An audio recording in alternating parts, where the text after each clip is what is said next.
Shall we begin?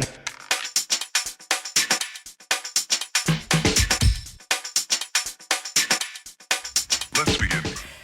Hi everybody, welcome to DETOX je STEENKOLEN Engels, lesson number 1, vocabulary. First of all, thank you so much for letting me slip into your inbox today. I love it here. It's a great place to be. Thank you. Let's get started. A lot of people say to me, my English is really, really good because I can watch Netflix without English subtitles and I understand everything. And I say, well, leuk voor je schat. Really great, but that means your listening skills are really good. Or if you read something and you understand it, it means your reading skills are really good. So your ears are fantastic, your eyes are fantastic, but your mouth, not so fantastic, people. You understand so much more than you're actually using. Your passive knowledge, which is receiving signals, is really well developed in the Netherlands, but it doesn't mean your active use is at the same level. So you understand this much, but you're using this much. You're staying in your own comfort zone, using the same words and phrases over and over again. And I want to help you build a bridge between your strong passive knowledge and your less strong active use of English. One of those ways to get active in English is to force yourself to write down the words that are floating around in your head. There's a lot of words in your head that have not had the chance to come out and play with you and to say hello. So what we can do is you can set the timer for 3 minutes and you take a piece of paper, which I don't have, so I'm using a whiteboard.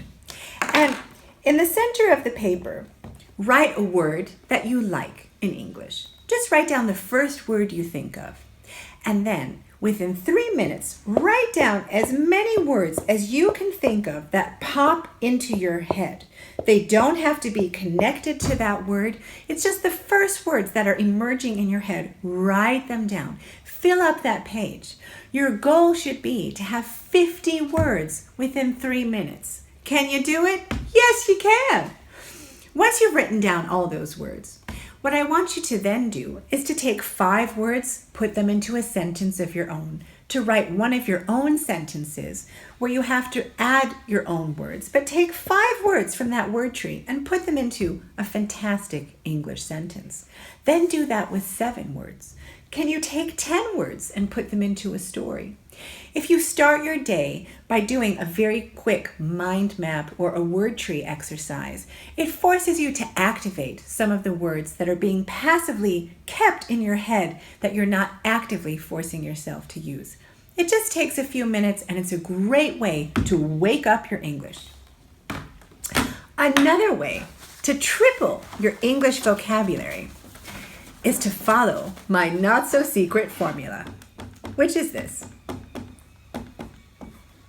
Look, I'm a scientist. This is the formula that I have developed.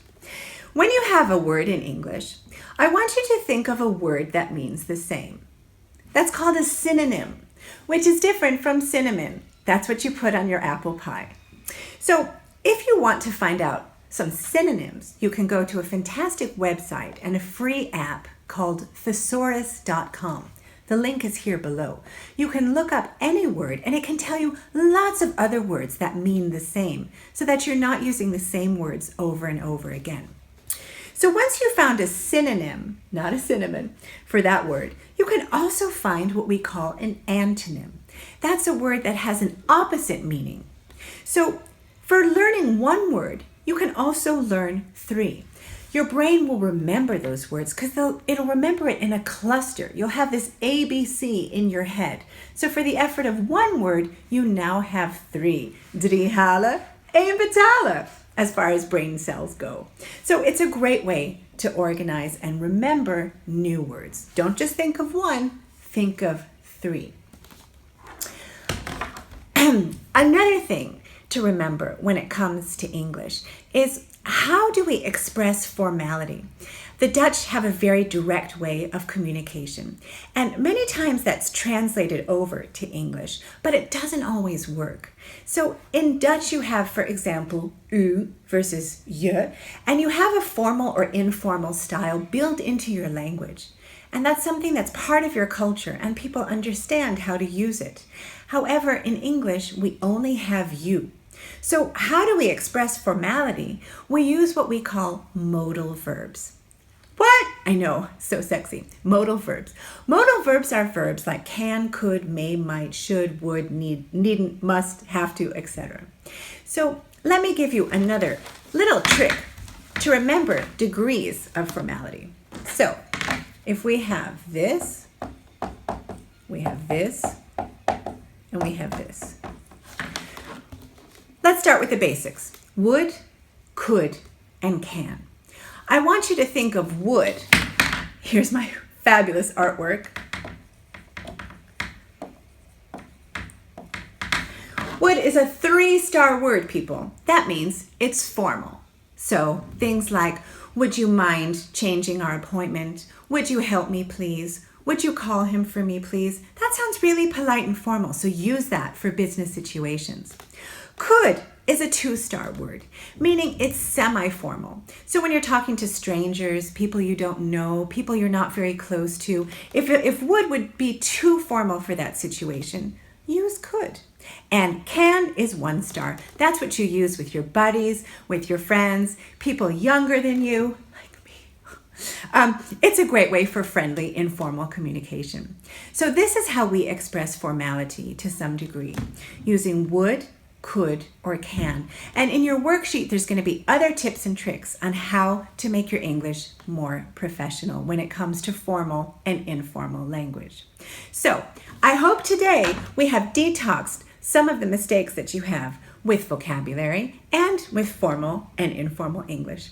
And I will slip back into your inbox tomorrow with another lesson where we will be working on presentations and how to put the present back into presentations.